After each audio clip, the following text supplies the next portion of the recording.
1 times 3 gives us 3. And 3 times 3 equals 9. So we have 9 divided by 9, which equals 1. But this answer is not correct because according to the order of operations, which is PEMDAS, P stands for parentheses, E stands for exponent, M and D stands for multiplication and division, and A and S stands for addition and subtraction.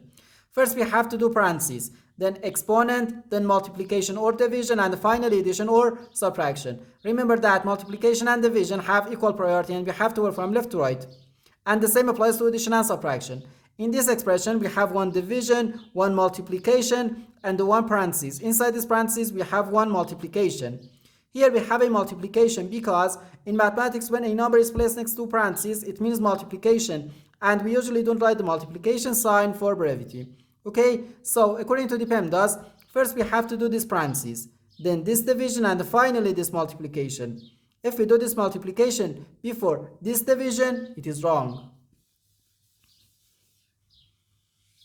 So first we have to do this parentheses. Inside this parentheses we have 1 times 3, which equals 3. So we have 9 divided by 3, then times 3.